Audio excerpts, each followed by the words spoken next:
Tapos na akong kumain ng udong, yung pagkain ng hapon na mataba na napansit nila dito. Kokonti lang din, hindi ako pwede kumain ng marami dahil this week talaga siguro 4 to 5 days na ay iba yung aking mga small and large intestine. So para may pang-vlog tayo, ikwento ko rin sa inyo kung paano lumubo ang aking mga small and large intestine. Way back siguro mga 3 years more or mga 4 years kasi si Bunso magpo 4 years na siya tomorrow. Siguro nung mga time na yon is 3 months old pa lang siya or magpo 4 months old pa. One day nagkikrib talaga ako ng manggang hilaw. Tamang-tama nakabili ako ng manggang hilaw sa store, isang piraso lang.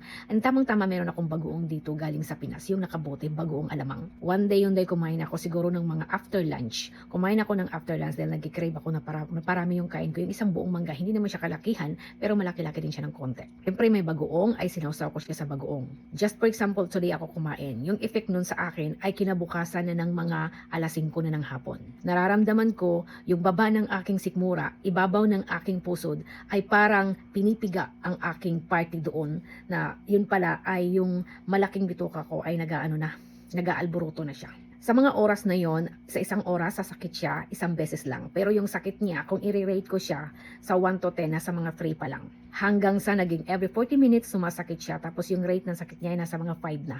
Hanggang sa naghapon na, naggabi na, yung sakit niya ay every 15 to 10 minutes niya. Tapos hindi na talaga siya yung normal na sakit. Gabi na, mga alas 7, around 7 to 8 na, napaliguan ko na yung mga bata, nakakain na yung mga bata, ready to tulog na sila. Pero yung pakiramdam ko ay tuloy-tuloy pa rin yun. Every 15 minutes ay pumupunta na ako dun sa toilet dahil nga hindi na pwede dahil nga nagbabawas na ako and then nagduduwal na ako. Sa mga oras na yon ay hinang-hina, sobrang hina. Tapos ang ginawa ko nung malapit na mag alas 9, dahil pakiramdam ko talaga hindi ko na siya kakayanin, hindi ko na kayang mag-drive papunta doon sa hospital. Nag-message ako kay Hapon, nasa work pa siya sa mga oras na yun. Tatawag sana ako, naisip ko baka nasa meeting, nakakadisturbo ako. Ang message ko sa kanya kung may time siya ay tatawag siya ng ambulance. Inisip ko siyang patatawagin ko dahil mas madali at ma-explain niyang mabuti dahil kulang pa talaga yung Japanese ko. Nag-worry siguro siya nung na-receive ko yung message niya kasi ang message ko kasi ang sabi ko tumawag ka ng ambulance dahil hindi ko na kaya ang sakit ng aking tiyan. Gusto kong pumunta ng malaking hospital. Tumawag siya after na-receive yung message siguro. After na-send ko yung message, tumawag siya, ano bang nangyari? Sabi ko ganito, ganyan, wala pang alas 5, masakit yung tiyan ko, ganito, ganyan. Pero mas lalong lumalala, ilang beses na ako pabalik-balik sa CR at hindi lang ako nagbabawas, nagduduwal pa ako. Kasing tabi pala sa mga kumakain. Tapos ang sabi niya sa akin, after 1 hour makakauwi na daw siya. So ibig sabihin busy kasi siya masyado ng mga time na yun dahil. Message ako sa kanya after 30 minutes, ang sabi ko, hindi na kita maantay, ako na lang ang tatawag ng ambulansya.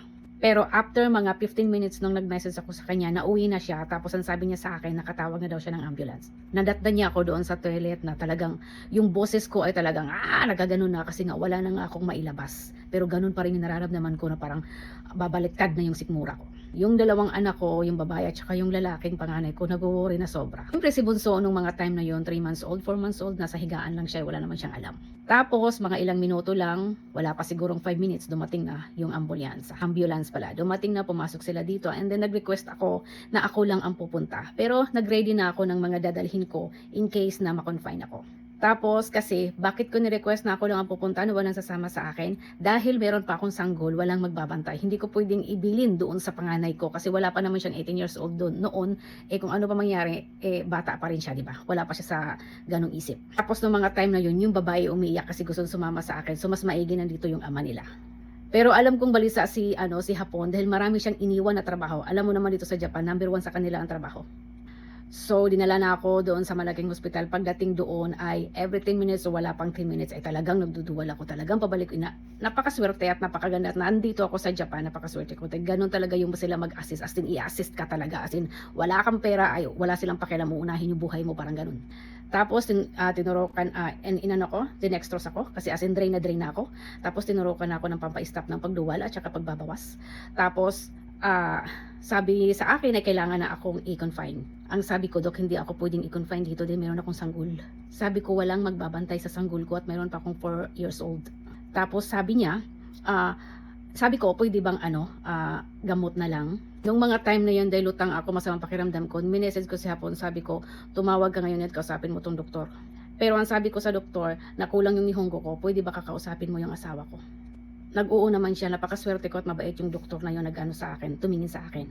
Nag-uusap sila pero si Hapon pala ay papunta na pala sa ospital kung saan ako at dala-dala yung mga bata. Yun nga, ang sabi ni Hapon, hindi siya pupwedeng ma-confine kung pupwede lang. Pero kung wala talagang choice na kailangan siyang i-confine, i-confine na lang talaga. Pero kung merong paraan na hindi, dahil nga may sanggol nga kami sa loob ng bahay, tsaka may maliit pa akong 4 years old noon.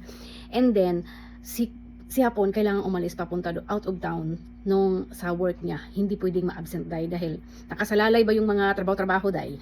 Kaya ako hindi ilalabas nila dahil nung sinabi ko na nasiis ako wala pang 4 months. Nag-worry sila baka daw kasi yung yung bituka ko ay naipit doon sa kung saan ay mayroon tahi ako doon. So ang ginawa nila ay sinisitis scan ako. Pagka CT scan nila ay yun na, ora mismo lumabas naman yung hindi pala, sinisitiskan ako tapos in-x-ray ako, tapos hindi pa lumabas ang result noon. Tapos pinalabas ako nila, pinadalhan ako ng gamot. Kinabukasan bumalik, tapos yung gamot na iniinom ko ay yung pampa-stop ng bawas ng pagduduwal at saka pagbabawas. And din yung gamot na dapat ay dinidextrose ako pero hindi dextrose, iniinom ko na lang. Bawal sa akin kumain ng mga araw na yon, mga 1 to 2 days, bawal kumain sa akin ng mga anong pagkain is tubig lang talaga. Tapos ang result pala noon, yung mga nilalabas ko doon ay tinetest nila. Ang daming bakterya na nakapasok sa aking katawan. Tinatanong ako kung ano mga kinakain ako ng mga past few days before pa nangyari noon. Wala akong maalala na may kinain ako na kakaiba. Wala akong maalala na may kinakain ako na napasama ako sa araw-araw, kundi yung matagal na ako hindi nakakain ng bagoong at saka yung mangga. Hindi sa pag-iinarte, paborito ko yung bagoong dahil mahirap tayo. Nung mahirap tayo, wala tayong makain, ay sa bagoong tayo kumakapit. Simula na nangyari sa akin yung mga inday, pag pumupunta ako ng mga salo-salo, hindi mo talaga ako mapakain ng marami. Kung kain ng ganito, kain ng ganyan, kain ng kahit sabihan pa kung maarte naman ito. Yun ang dahilan kung bakit hindi ako masyadong kumakain sa mga tipon-tipon. Tapos okay na yon. Nagamot ako noon ng mga 4 to 5 months at grabing gamutan na iniinom ko noon day. Naulit yun mga day, hindi ko alam kung ano nangyari, bakit siya naulit. Bumalik ako doon, pero nung nangyari na yon ay hindi na talaga ako kumakain ng bagoong, ng tuyo, na kung ano-ano na, parang na-trauma ba ako day. Naulit yun, bumalik ako doon kung saan ako na hospital noon, at yun tumingin din sa akin ng doktor dati, din yun pa rin yung pinuntahan kong doktor, ang sabi niya sa akin, dahil nga meron doon ng gasgas ang aking bituka. Nag-iingat daw ako sa pagkain ng mga ganito, so another gamutan na naman. Tapos, binigyan niya ako ng pampa-stop na naman ng basta binigyan naman niya ako ng gamot. Ang advice niya sa akin once na napipil ko, dahil mapipil ko naman talaga na lumubo ang aking mga small and large intestine. Huwag daw ako kumain ng mga matitigas, isda, karne, mga matitigas na bagay, kanin. So, ang gagawin ko raw ay mag-water lang na ako within 12 hours. Kaya kahapon ng hapon, ang last kong kain is 2:00 ng hapon. Tapos ang pang sunod kong kain is ngayong umaga na. And then ko konti lang ng water. Dahil kung hindi ko gagawin yun, dahil matgaya na naman ako ng dati. Yun lang, chinika ko lang. Hindi talaga biro ang merong ganitong nararamdaman na hindi mo alam kung kailan siya magti-trigger. Bye!